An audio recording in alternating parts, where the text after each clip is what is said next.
This is my passion. This is my purpose. This is, I guess, why I'm here.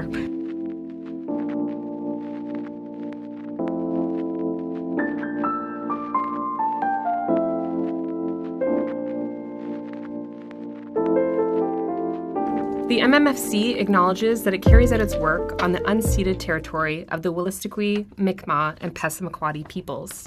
We pay respect to the elders, past and present, and descendants of this land. We honor the knowledge keepers and seek their guidance as we strive to develop closer relationships with the Indigenous people in New Brunswick.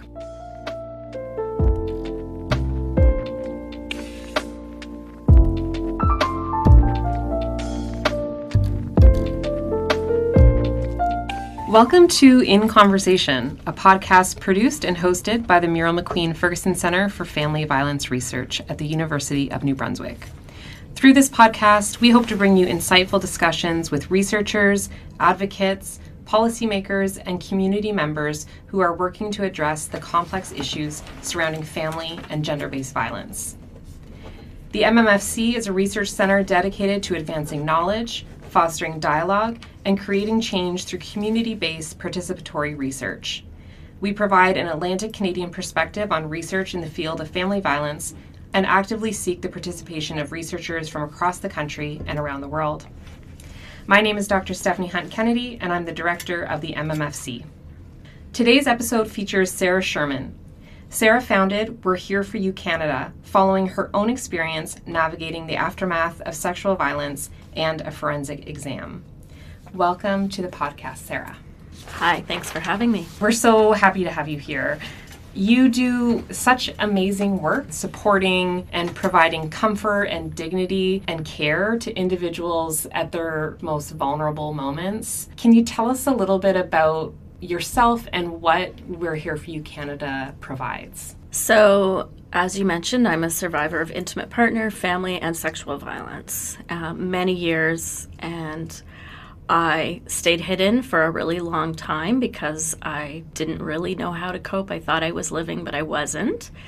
And then a couple years ago, I just saw a post in Nanaimo, BC, my hometown, about women that were supporting unhoused women living in their cars with comfort kits and items that would help them make life a little easier. And I thought, wow, that would have been really helpful to have some basic supplies, clothing, different things that might have supported me better after having a forensic exam.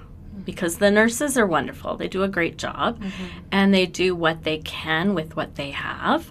However, personally, for me, I walked in with 2 items of clothing. Both were kept as evidence, and then they had nothing to give me.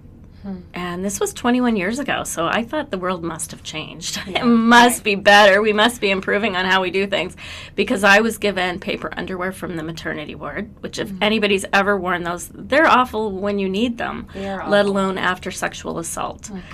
I was given paper booties, and I was given something from the Lost and Found that was completely inappropriate, did not fit me well, and it was bright pink neon. It made me stand out, and I felt worse leaving than I walked in. So wow. I had seen this post in October and November of 2021, and I thought it was time for me to do something and to give back. That's amazing. So We're Here For You Canada, you provide these what you call comfort kits, right? Yes. And I see that you have one with you today. Can you tell us a little bit about what one might find in each kit? And I also know that you've done this incredible work and done this with so much intention to provide culturally specific kits and kits for different genders and gender diverse people. So yeah. Share all of that with us. Okay, how about I open it up and I can just walk through it with you. So the basic comfort kit are all of the things, this is what we initially started with, the things that would have helped me. So in the kit, we have like a nice big, of course we started this during COVID, so plastic is my friend, but we've stuck with it because it's just cleaner that way. We have everything. We have basic menstrual products. So we have tampons and pads, and we have shampoo and conditioner. So hopefully in many hospitals, people can go have a shower after. Yeah. There's hand sanitizer. The intention with these is it would be the basic thing somebody would need to for maybe up to a week while they figure out what they're doing. So there's deodorant, there's Q-tips, there's Kleenex. We put candy or gum in them. We have hair scrunchies and hair ties. And we have, back to that, we have personal wipes. We have pens and paper. We have toothbrushes and paste. We have combs and brushes. Often there's hand cream, not always. And those are the basics that would be in every kit. We have soap and towels. So we get the compressed towels so people can use those. So they can get cleaned up, they can take care of themselves and meet their basic needs right away. And in the kit, we include information on what violence is. So when we started this, the first thing the nurse I worked with said, put something in them that explains what is consent. Yeah. So I had initially written up something. Since then, I've become a Love Shouldn't Hurt champion through the government of New Brunswick. And so we include information on what is abuse, what are the different forms of abuse, what is consent. So there's a variety of information on that. We also include a card in them for each province because we're in multiple places. So for that province, what are some of the key shelters that people could go to in the main cities because you can't fit them all, as well as a general link to anywhere in Canada where there's shelters, safe for pets, places that people can go to for help and support. And we also provide clothing. We do bras, socks, underwear. Underwear is a key piece that they go through a lot of. They don't necessarily keep all of a person's clothes anymore. They just keep key pieces for evidence. However, from our perspective, we only provide new clothing because we want the survivor to know that they matter, that they deserve this. And if it's somebody who has alternate options, they're going to throw that away when they get home. Right. Somebody who's living in poverty or maybe fleeing and has nothing, this is a new outfit. Yeah. And they can use that. We have basic footwear, flip-flops. And so we've told the nurses, if somebody wants to put on new clothing, I don't care if you're keeping their clothes or not. Maybe after a shower, they don't want to put those clothes on again. I certainly wouldn't have wanted to. It would make sense, right? That, why would you? Yeah. Exactly.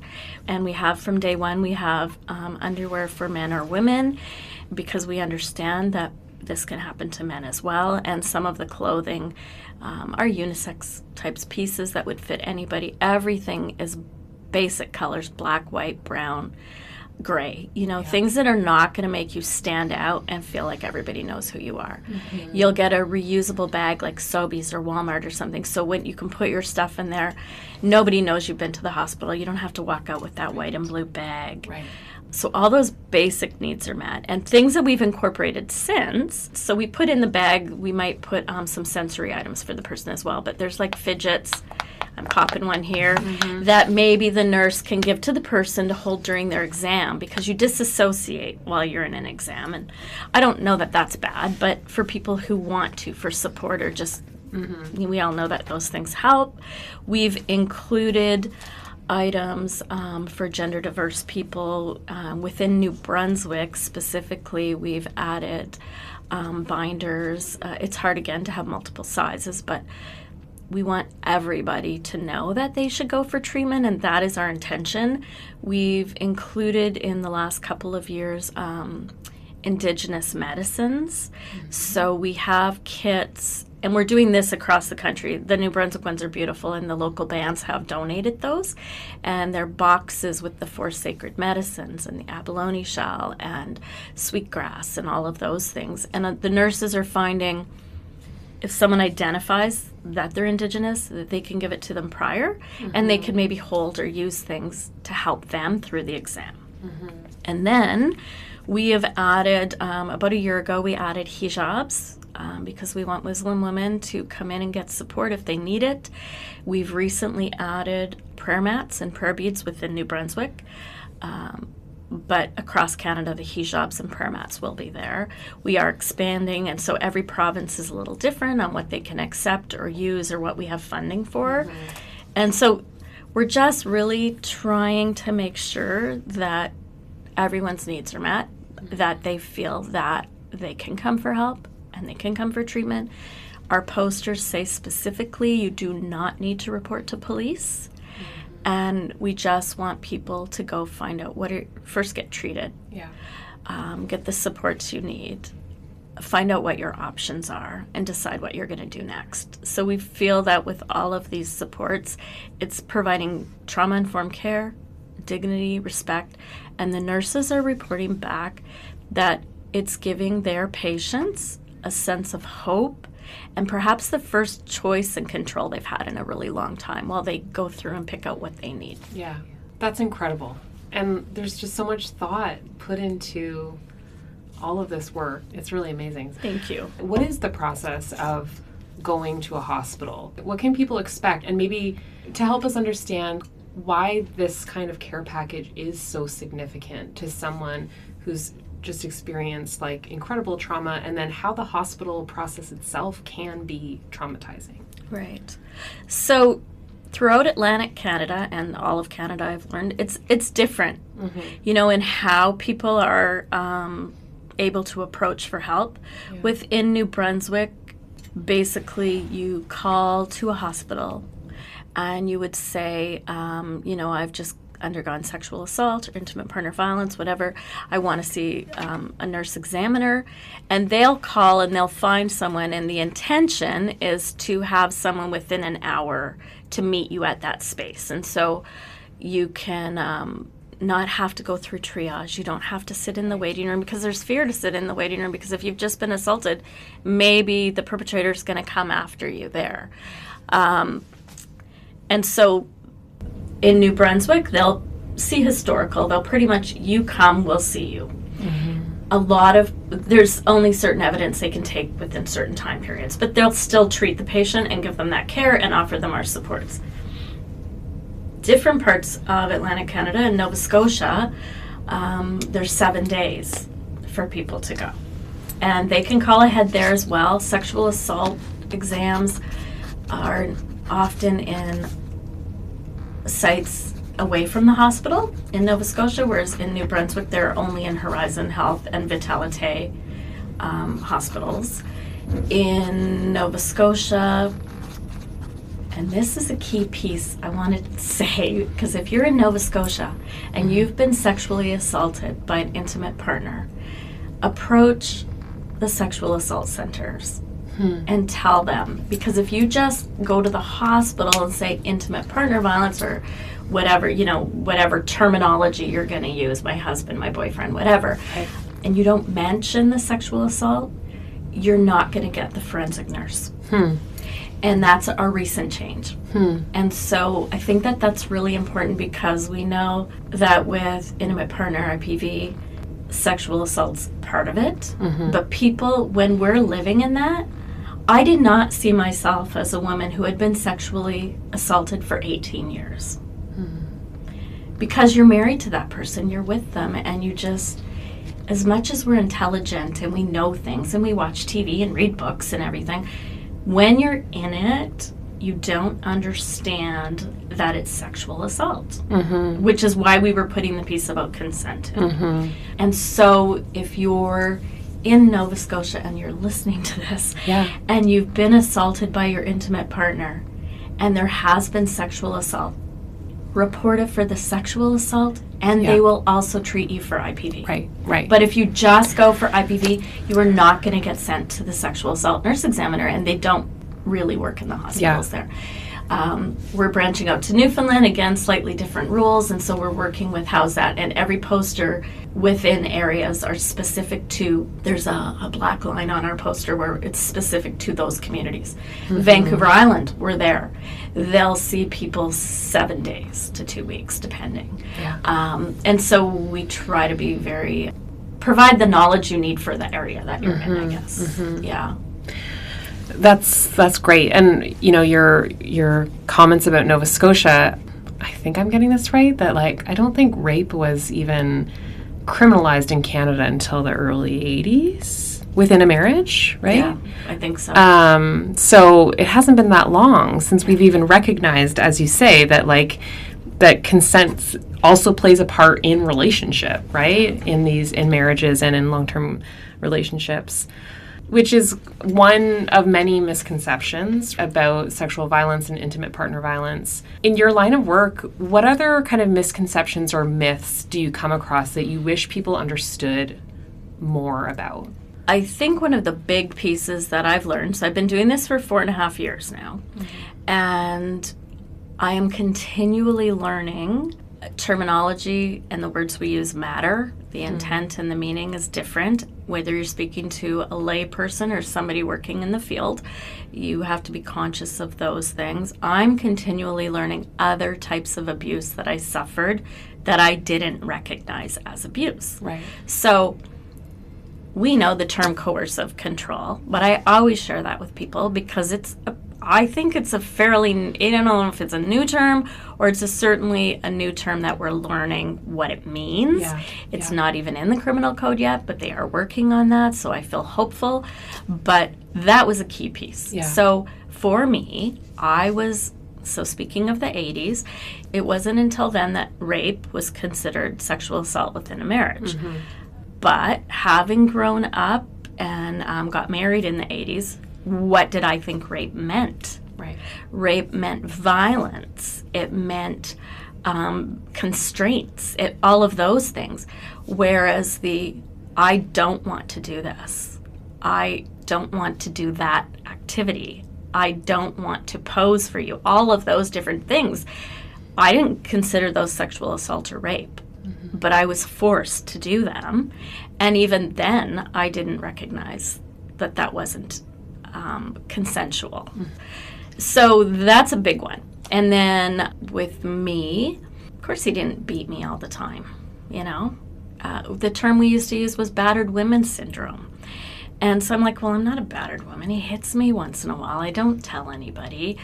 But I didn't understand that the threats of hitting me, the intimidation, the screaming in my face, the punching right next to my head, I didn't see that as violence.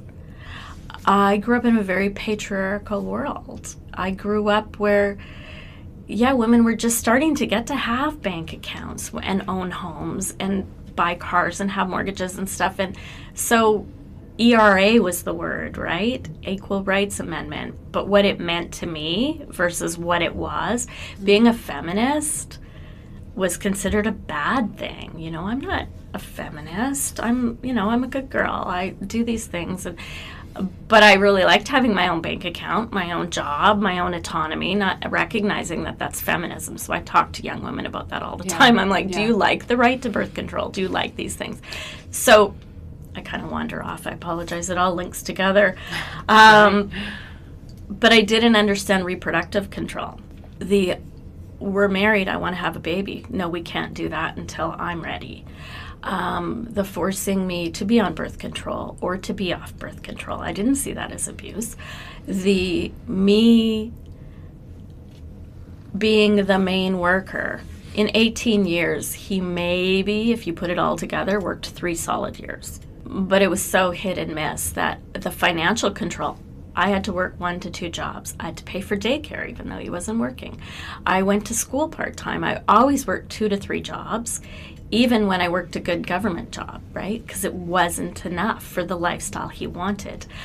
Putting me into poverty by making me have multiple credit cards, purchasing vehicles we couldn't afford, and I didn't feel like I could say no. I went bankrupt while I was with him, and that was so shameful. I couldn't tell anybody. The not being able to sleep because of the stress and anxiety from all of these things. And just the so many levels of violence that are in your life that you don't see as violence. The control, the isolation, the determining who I could see when could I see my family. If I wasn't home and my family showed up at the door, they were turned away. Right. I didn't know those things.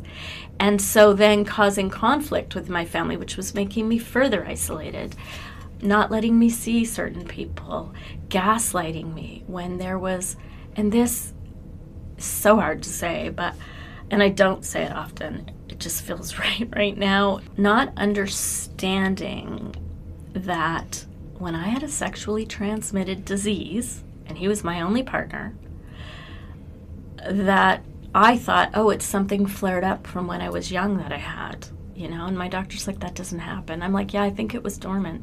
I'm believing him over my doctor. He'd cheated on me from day one, and I didn't know until the end. And so just all of those things that make you feel like anything you say or do is suspect, and you don't think like your brain works right. You think I'm not very smart, and just living on eggshells. Like, I think that's one of the biggest myths, because, yeah, it might have only been a couple times a year that he hit me. Right. But the other myth is that he wasn't a monster. He was my best friend. He got me. He's the first person who ever said I love you or told me that I was beautiful. He was the first person who got my weird sense of humor, who built me up in so many ways, but then just to tear me down again, right? Told me I was beautiful, and what that ended up meaning was that you always had to have your hair done, you always had to have your makeup on, you always had to be in. I couldn't slough it off in me and my sweats on the weekend and hair down and no makeup, because I was belittled. It wasn't worth it. But you don't see that as violence. So those are some of, I think, myths that people may not recognize. Yeah, absolutely. Thanks for sharing your story, Sarah. It's we feel privileged to hear your vulnerable story. There's a lot of women, I think, who share a similar kind of perspective shift that you had, where they didn't identify as feminists, and then somewhere along the line they realize, like, oh wait, my values are in line with feminism, and then something kind of shifts. And I think this is prevalent in all generations, but particularly older generations of women. And so I'm wondering, in your own history of violence that you've just shared, what was the turning point? What shifted for you? Yeah, if you could just kind of tell us about that change. Sure. I think part of what did change was I was becoming a feminist. He was always very proud that I had a government job and benefits, and I had a career, and I was moving up and doing better than other people. Like, that was a big deal. But part of that brought me confidence. It brought me strength. It made me realize, what's going on in the world. I still didn't recognize it in my own life. Yeah. But I was working in social services, and I was managing income assistance offices, and I was working with women's shelters. And at that time, I was living on Vancouver Island, and the BC government was cutting funding to women's shelters. So this is before social media, but we did have internet and email. And I emailed petitions out to people, and I was like, can you please sign this? They're cutting funding. This is important. We need this. And I received back from people within our families, please don't contact me. I don't hang out with people like that. That doesn't happen in my circles. And I'm like, oh, okay. What that meant to me was, I can't reach out to you for help if I ever need it. So I didn't. But I was starting to see, as I became more confident, he was struggling more to control me, right? And we had one child, and we were going to always have a second child. But I knew the one thing my mom had instilled in me was always have your own income and know how you're going to support yourself. And so before my first baby, I made sure, even if I'm going to be alone, I have a good enough job I can take care of us. And I always knew that, because I guess in my heart I was always like, how am I going to get rid of him? Because I knew that I needed to. So before the second baby, he finally one day, after like 6 years, and I had accepted I was just going to have one child, and that's okay. She's in choir and piano and ballet, and I can afford to do those things with one child. But the second he said, let's have a second baby, I was right back. And I feel now, looking back, that was reproductive control, because then I couldn't keep moving on without him. I was still going to be tied to this family with this baby. And so we got pregnant, and I went immediately into I'm going to have a second baby. I was just convincing myself all those other reasons that it would be okay to just have one. And I wanted this baby more than anything as well. And I always am clear to say that because I don't ever want her to feel that she wasn't wanted or loved. But she's also aware. Both of my kids have given me permission to talk about it because this is our story, not just my story. So we got pregnant, and he was less than excited, which I never really knew how to gauge his moods. At 5 months pregnant, the final shift started. So this is 15 years into our relationship. I'm 5 months pregnant with our second child. And he tells me he's in love with somebody else. And he's been seeing her for months. And this is part of why our bills are out of control. And I was shocked and devastated. And I said, go to her then. Go to her and her kids, because if we're meant to be together, you'll come back. And if you're mine, you'll come back. And if not, really lame and naive. I can't believe I felt those things. But as much as I was devastated, I was also relieved. I was like, okay, maybe I'm going to get out of this. I can take care of my kids. I have a house. I have all these things. And that's when he realized, being the narcissist, which wasn't really a word I knew or how understood what it meant, that he wanted me to fight for him, and I wasn't. And so that made the abuse heighten and get worse. He was careful not to hit me. I'm pregnant. But everything else got worse. He would disappear for days at a time. My 6-year-old and I we just lived in constant fear. And he didn't just harass me, but his girlfriend did. So now I'm going through abuse from the two of them.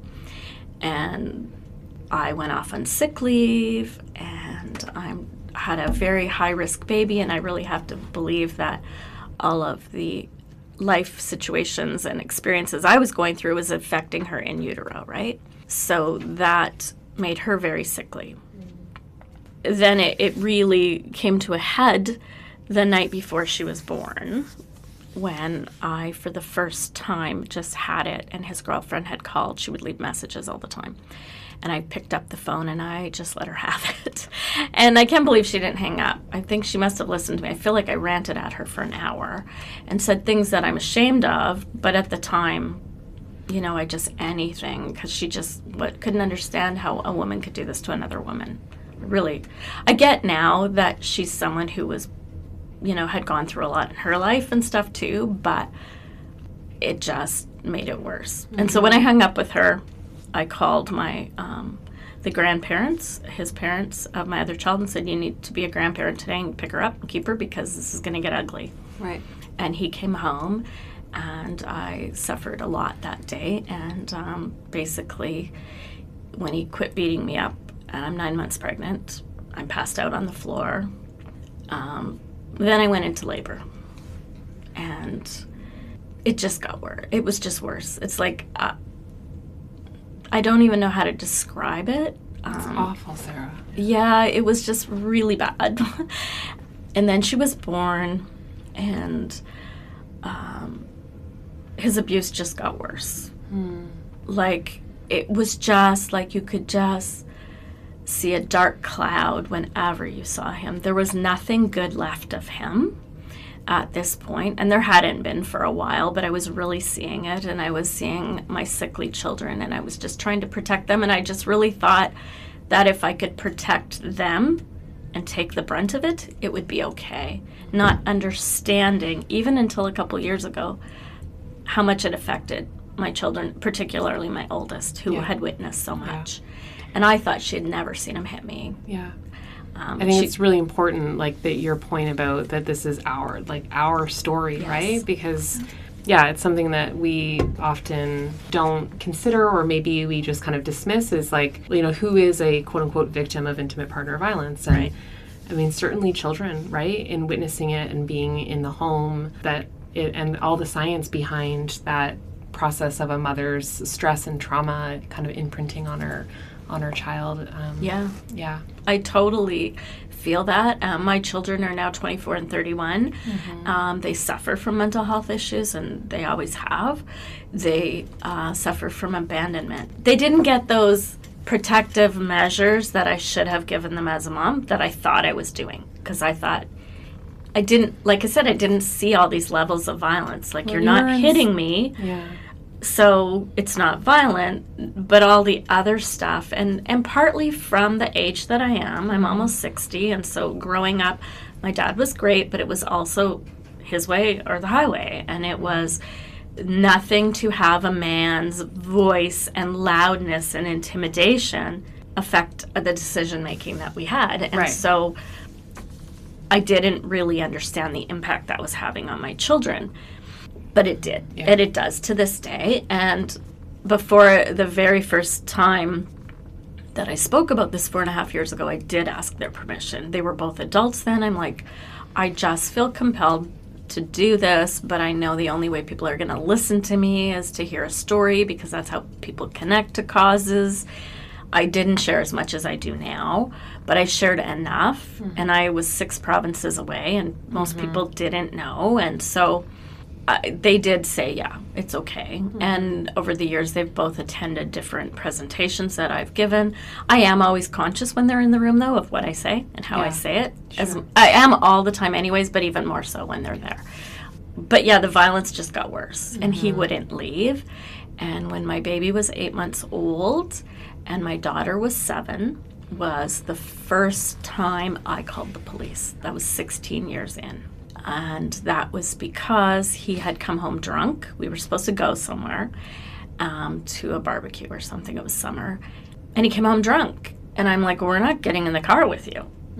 And he's intimidating me, and he's telling me, yes, we are, and I have no options, and this is what I need to do. And I'm like, it's not happening. I'm just not doing it.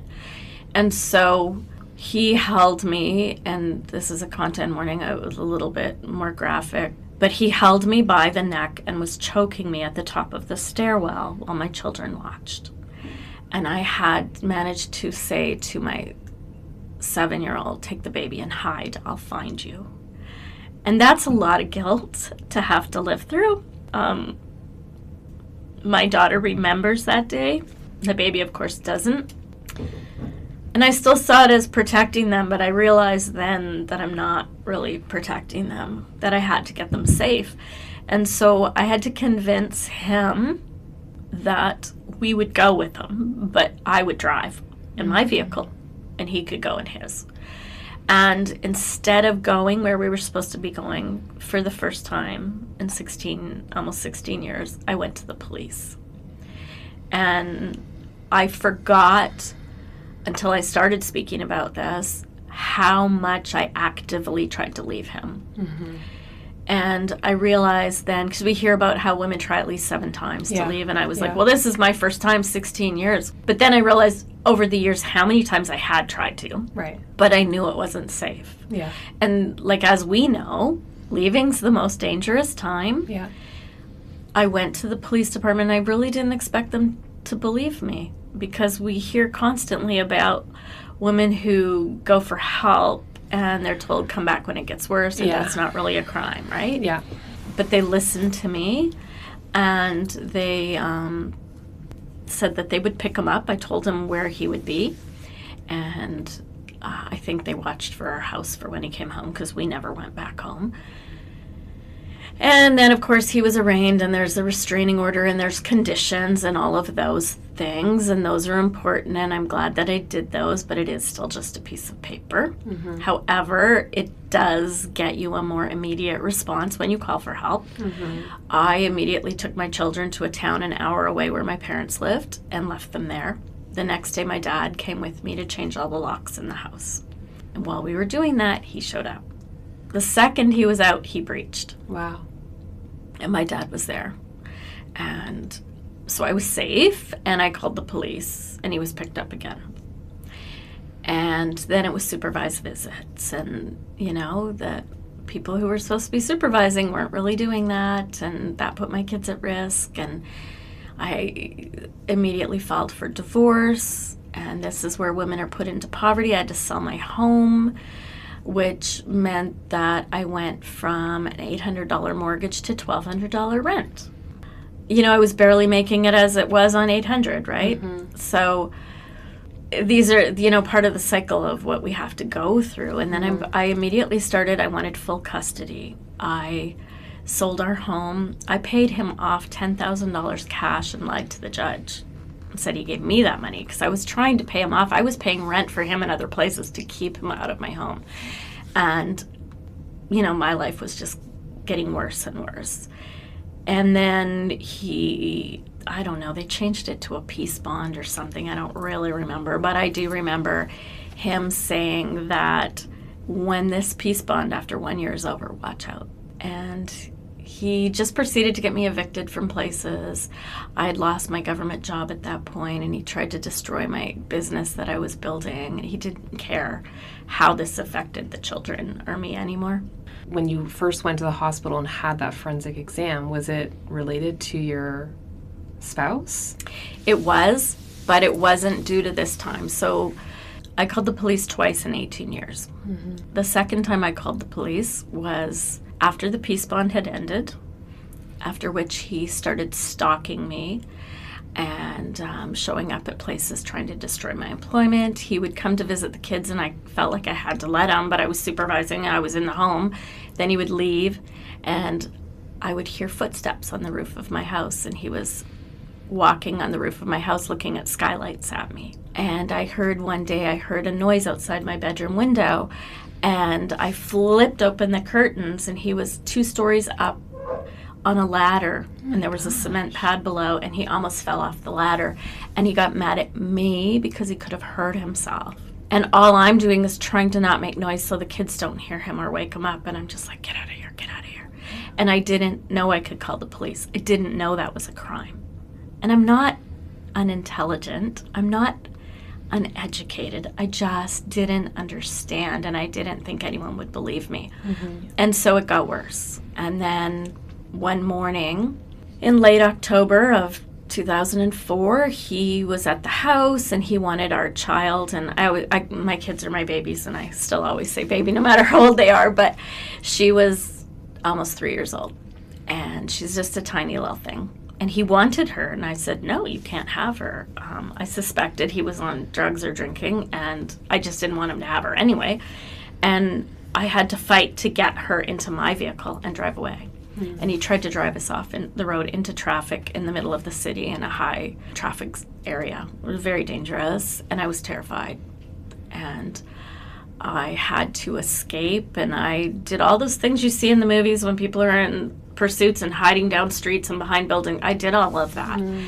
And I got to where I had been supposed to go with my child, and I walked in, and the woman went from being annoyed that I was late to understanding there was a problem. And she's the first person, and this was 18 years in, that I told things to. Yeah. And she just said, I'm calling the police. I said, you can't, he'll kill me. And she goes, it's not your problem. He's going to kill you anyway. And so she called the police. And I didn't expect them to believe me. I'm like, well, he hasn't hit me. He hasn't done anything wrong. Yeah, he calls me 40 times a day. And he's stalking me. And he's doing all of these things. And they said, yeah, that's criminal harassment, and that's against the law. And I didn't expect to be believed. Yeah. And I have to insert here, from all that I know now, I do believe that I had white privilege. I do believe that because I was a middle-aged white woman in a decent part of town with a decent background, that they believed me. Yeah. Based on what I've heard from stories, even in the last few years, where people have outlined similar things, where they're told, that's not a crime, go home, whatever. So I do get that. And later in my story, I asked why they didn't take my children away. When's the social worker coming to take my kids? Right. Well, they're not going to do that. They go, they don't do that. And I go, they do it all the time. I worked in social services. My mom was a foster parent for 30 years. They do it all the time. And they said, well, they're not going to do it to you. And I'm like, I get now that I likely had some white privilege there. And I know a lot of people don't like hearing that.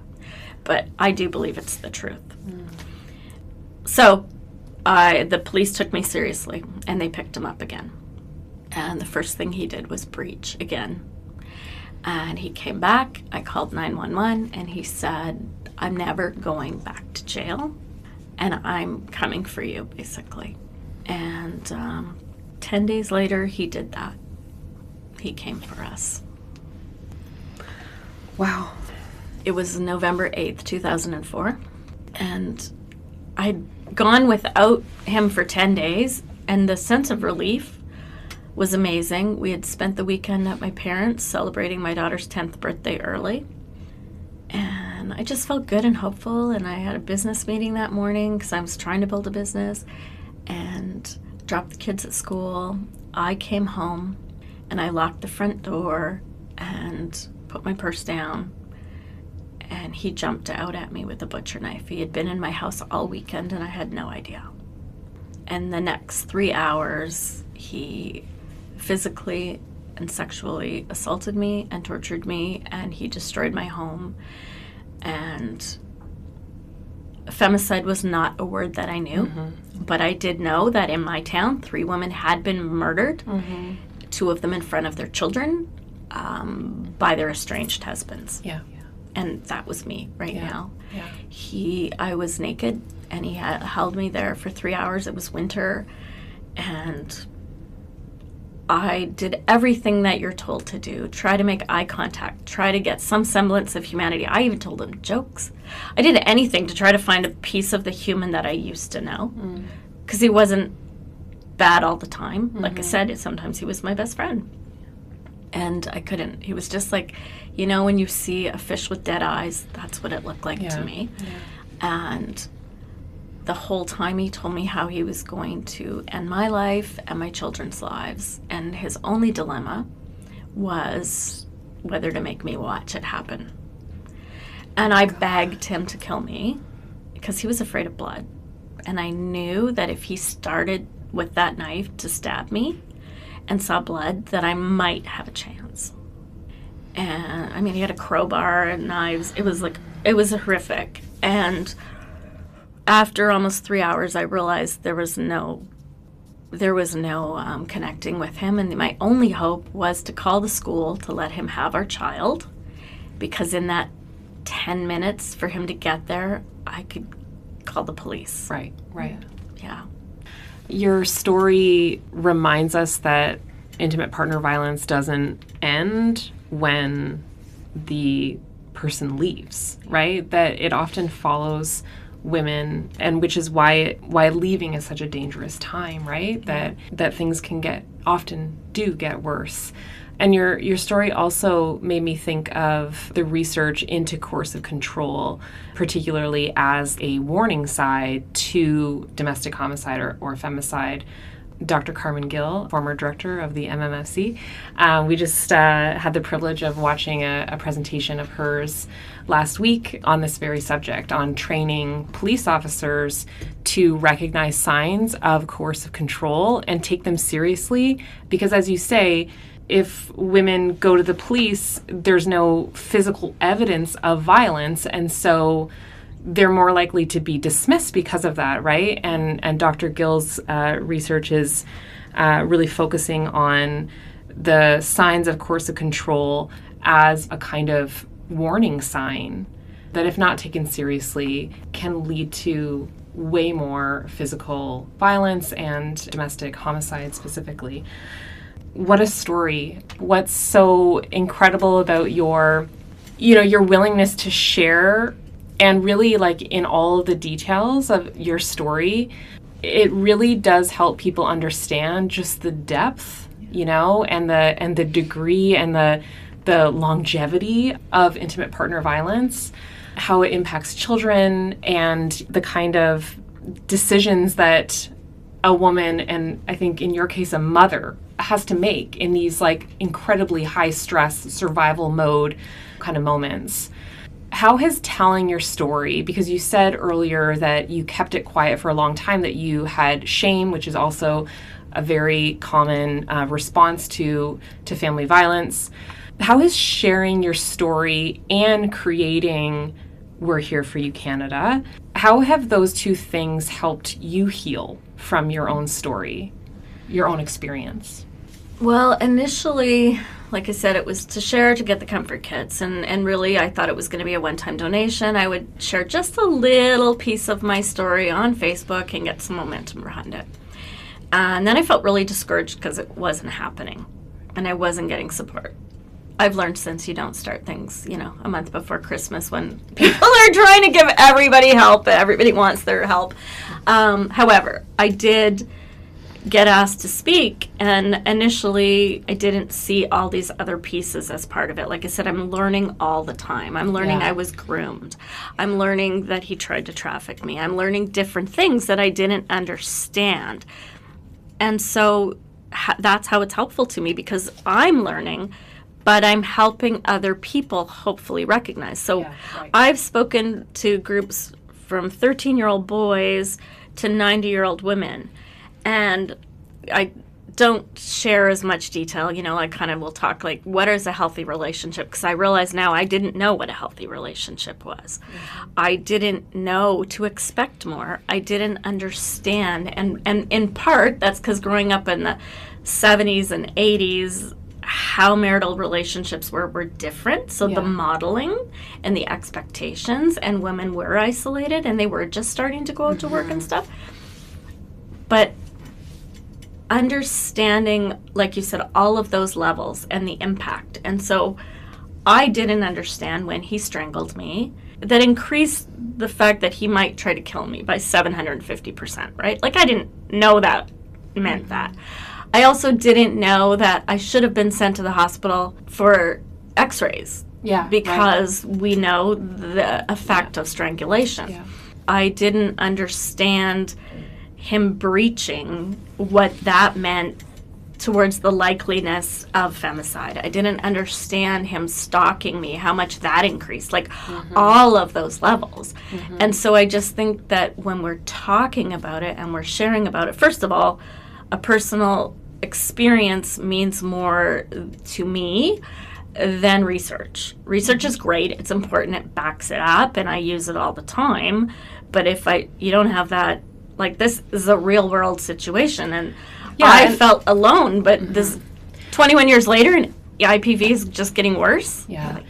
And I think, of course, research is necessary, but to your point, I think we can take comfort in abstraction, right? Like when we just hear statistics, there's a gap there, right? And so to pair that research, which is based on lived experience, absolutely, but to pair that research with someone's personal story, that's where I think people really start to see the the humanity behind the research. When you really see, oh, this actually happened to someone, and if you can just connect it to that one person, it's far more impactful.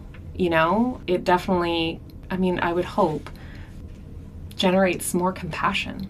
I hope so. And I think that it does. And I think that when people understand the story, then the research connects, then it makes sense, and then they're more willing to see this as a problem versus, I get called woke all the time, right? And I'm like, I am. I'm friggin' awake.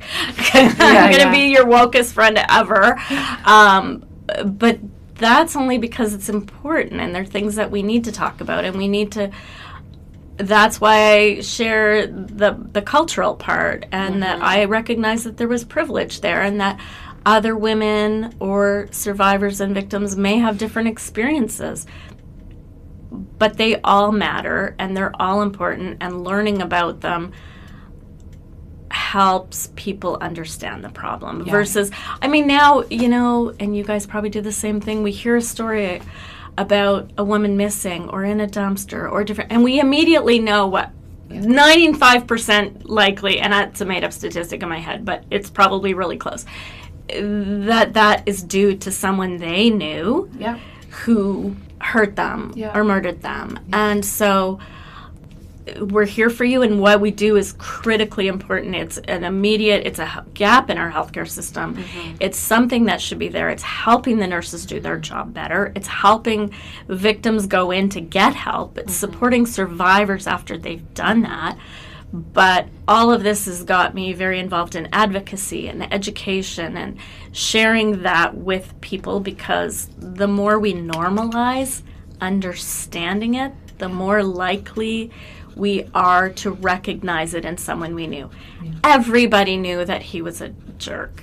everybody knew that he could be mean to me. But he was also the funniest guy in the room. He was also the most fun person to be around. Right. They knew there was a problem, but they didn't know what that problem was. And we lived in a world where you don't ask, right? Mm-hmm. Don't ask, don't tell. That applies to families as well. And it really rattled our community, because the aftermath of the last act of violence that I will ever go through destroyed my community. It affected families. There was the collateral damage was huge. Ultimately, after that day, he did manage to abduct my child. He got her before I was able to get help. He saw the police officer and he just threw our child into the car. It was my car. He had stolen it. 57 seconds later, he drove head-on into another vehicle.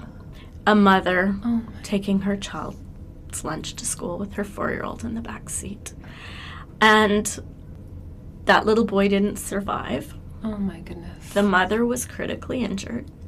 And I know how damaging it's been to my kids. So I know her remaining child's just as badly damaged, just as much in that family. The cost of intimate partner violence is not just that family. It's the world around us. It's the legal cost. It's the physical, the families that were hurt. Multiple people were hurt that day when he drove into a vehicle. Another fellow was hurt in another vehicle. His mom lost her child. I have no shame anymore, because I've learned this is not my shame to bear, but that is a guilt I can't ever get away from. My child was critically injured and barely survived. The cost of intimate partner violence is so high on so many levels. I went from someone who was in the workforce to not being able to really work for years. Mm-hmm. I hid. I made myself less again. Just to escape judgment and the world around me. I couldn't imagine living through what I went through in this day and age of social media. I couldn't. Yeah. But the years of impact, my children, what they've suffered, the amounts of counseling, what they've gone through, my PTSD, like I said, adult onset ADHD due to PTSD, my physical health, everything, as well as theirs. The cost of intimate partner violence and sexual violence is huge. Yeah. And I do think they're very interrelated. I know that there's random sexual violence, but we know that that's less often. It's the people we know who are hurting us. And so whether it's an intimate partner as that partner, but someone who's in my family who's hurting me, we just have to do more about prevention, and that's why I'm not going to stop talking. Yeah, it's not a private matter, right? No. It's very much a societal, systemic issue, right? And we have to stop wearing that shame. Yeah. And that's why I talk about it, because if I can help somebody else kind of move past at least the shame piece that I didn't do anything wrong. I did the best that I knew how with how I was raised, the society I lived in, and what we were taught in the world. Growing up, it was normal for date rape. That happened to me.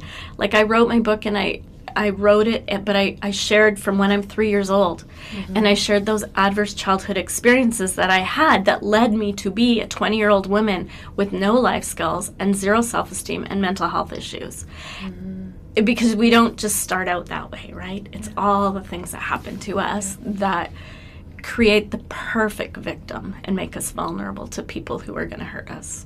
I'm just again, kind of processing your story and thinking about the experience of leaving the hospital after receiving a forensic exam without the comfort kit, right? And how that experience can surely make that individual feel more alone, more ashamed, even more dehumanized, right? And then this comfort kit, what I love about it is that, I mean, when you look at these pieces all together, right, or separate, right, shampoo and conditioner, a pair of, pants or whatever, they might not seem like much, but in that kind of situation, to receive a comfort kit like this that is so well thought out.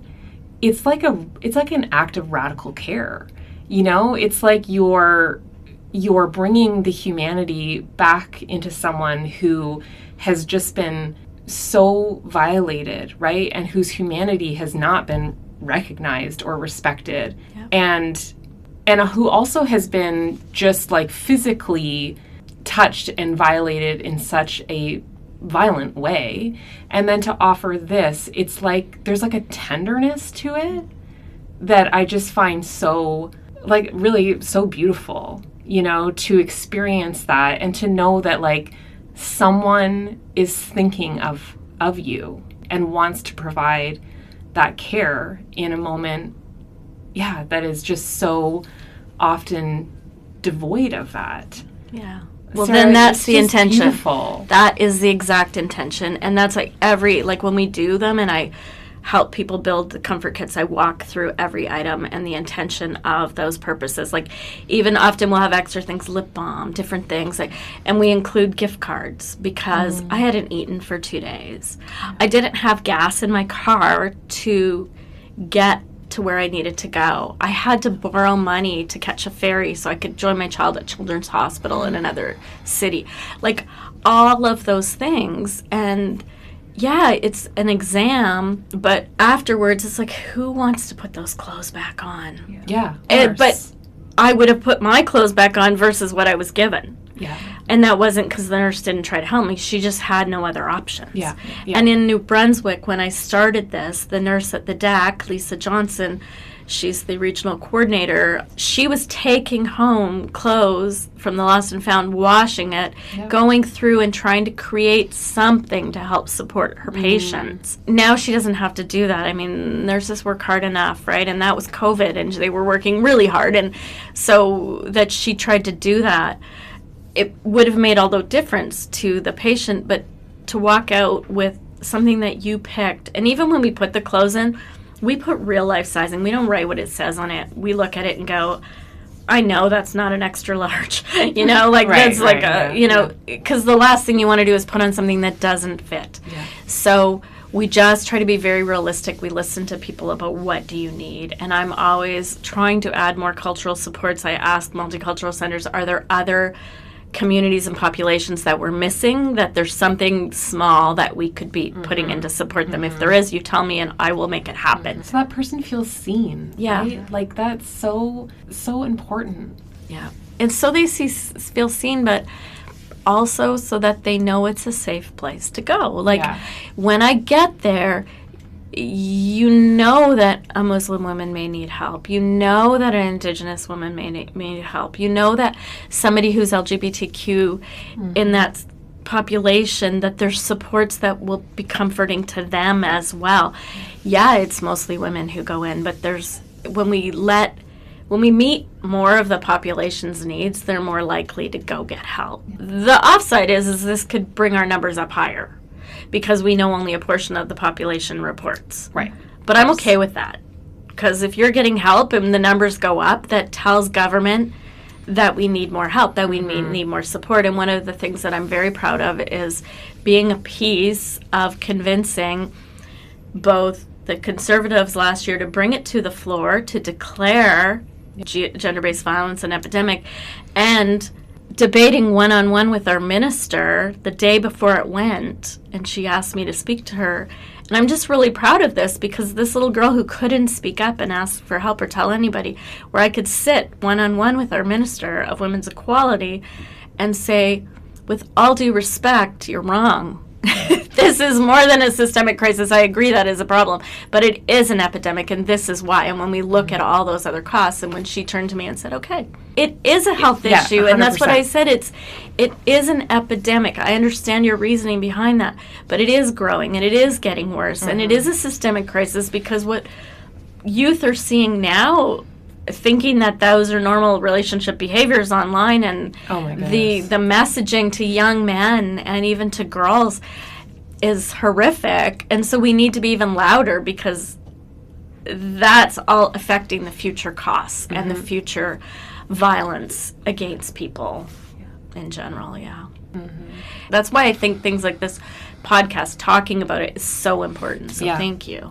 Yeah, I really appreciate just how explicit you've been about how sharing your story and educating yourself has made you kind of reconsider how you framed your own relationship. Yeah. And putting, like, the power of being able to put a name to something that, you know, oh, that was coercive control.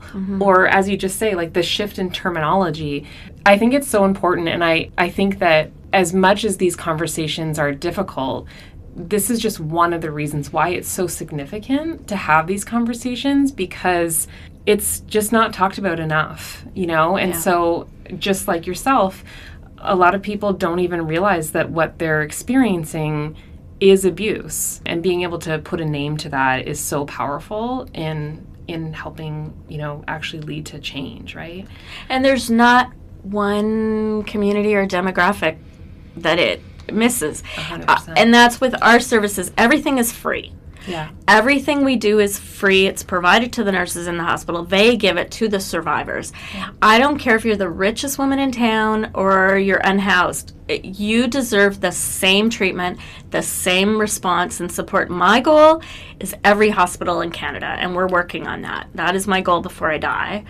My other goal is to have relationships in cities where we have a hospital with the nurse, where there's maybe a hotel where we could support the persons. Because basically with gift cards, with the comfort kits, clothing, we're kind of looking at a wraparound 24 hours for this person. Right. But if we had a hotel where they could go to, where they either are waiting for someone to come get them, they're determining whether they are going to go home next or not, because I'm not going to judge somebody.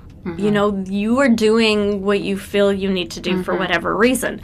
If there's not a place in a shelter for you, because the shelters are amazing, but they don't take everybody. There's some that only take people for sexual assaults, just for IPV. Or maybe you're somebody who drinks or, you know, smokes weed or something and you can't go there. We know everybody needs the same support. I do not judge anybody. I mean, if you're using substances, there's probably a reason for that. There certainly was for me. I started down that road just to escape and to hide from the world. And it's hard to say those things to people, but we're all just humans. We're just people, and we all cope the best we can in the moment that we're at. And whatever somebody does, like our situation hurt a lot of people. Yeah. But I don't know that I would have done it any differently. Even knowing that he threatened to do that, you know, that he would drive into traffic. He told me that. And I told the police that. But I don't know how I could have done it any different. And it's just really bad fate that those people were coming over that hill at the same time that day. So if I can do anything, it's to help one person understand who doesn't get it. Yeah. Help one person who's in it understand that there's hope and they're not alone. Then that's what I'll do. And I think a lot of people want to support you and this project. So you've got an upcoming symposium, yes, right? And then, so I'd love it if you could share a little bit about that. And then also, like, how can people support We're Here For You Canada? Yeah. So the symposium, this will be our 4th year, and every year it grows, and I'm really proud of it because we have an incredible day planned. It's April 29th in Hanwell, and you can find that information. Just go to any of our socials. We're Here For You Canada, or we're here for you Canada.ca. You'll find us. We are the only person doing this, so even if you Googled comfort kits in hospitals or something, you're probably going to get us. Yeah, right. And the symposium, we always have a different survivor sharing lived experience. We always work hard to address Indigenous women's issues and the missing and murdered women's and girls' crisis. We have a sexual assault nurse examiner who explains more about what they do, why, and how they help people. We have a lot of incredible things. We love supporting women, so I just always have to plug that. We have 4 caterers for one day to give 4 different women's businesses an opportunity to make some extra money and to support us. And then if they want to help us, they can go to our website, We're Here For You Canada. It links to our donation page. We do work on a platform that has no fees, so everything comes to us. I like to say that because that's why we're not an Eventbrite or anything, because every dollar counts. We have no funding source, so we're just always scrambling for funds. And it will tell you how to help us. When you go to the donation page, you can be a monthly donor. We are a charity, so we give instant receipts.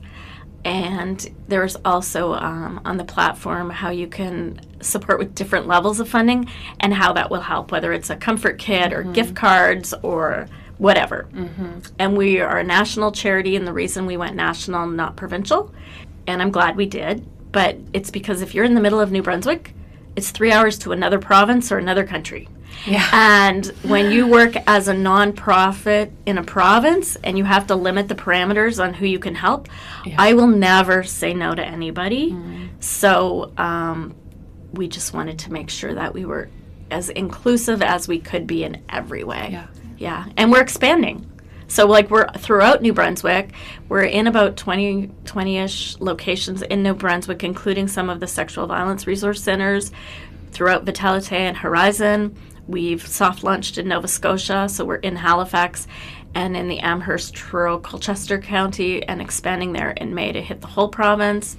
At the end of May, I go to Newfoundland to speak at the Canadian Forensic Nursing Association. While we're there, we're expanding in Newfoundland because if we're traveling, we make every dollar count. And I'm flying out to BC because we're on Vancouver Island on our 20th anniversary of My Last Act. We launched in Nanaimo, and we serve basically from Victoria north, but we hadn't served Victoria, so we got a donation to serve Victoria, so we're doing that. So we'll be across Vancouver Island, and we're hoping to branch out in Kamloops if we can get somebody to help us with funding. And this is my passion. This is my purpose. This is, I guess, why I'm here. And like I always say, if I had to go through what I had to go through, if I can make a difference to one person, then great. If I can help one other person understand or get help, then that's not made it worth it, but it made it mean something. Thank you so much, Sarah. This has just been an amazing conversation, a tough one, but I just so appreciate your vulnerability and courage to share your story. I guess as a final question, I'm curious, who inspires you, to keep this work going, to have the courage to share your story, to have all these ambitions to expand across Canada and make this project as big and as meaningful as it can be? Who inspires you? I'm going to say my husband and my 2 children, because they have been my greatest supports when I get discouraged and I'm like, I don't know how to do this anymore. And they're just like, you're doing amazing. We're so proud of you. When my husband puts up with me being gone for days at a time and not making any money and going, because that's not why I set it up, they inspire me to keep going, because when they have friends in trouble, they tell them to talk to me. When they know of somebody who maybe needs encouragement, they reach out to me. And so that means the world to me. And the one other person is Giselle Pellico. Totally. I just constantly admire her bravery, and it's us speaking out and letting our names be known. And flipping the script about shame, right? Absolutely. Like that's her big thing, right? That's the one. Survivors should not be the ones holding the shame. Yes. And I share that constantly. Yeah. And she's right. It's like, we did nothing wrong. Yes, of course, we're embarrassed and humiliated and don't want to be here sitting in a courtroom with these people. But that's the only way there's going to make change. And I really look forward to helping men change the narrative, because we need to do that. We need to bring out all those wonderful men and let them learn how to speak up to the less wonderful or less than wonderful men. And so that is a big piece, and those are things. I'm just not going to stop. Well, Sarah, you are an inspiration. Thank you so much. Thank you. It's been a real privilege to have you on the podcast. Thank you so much. Thank you.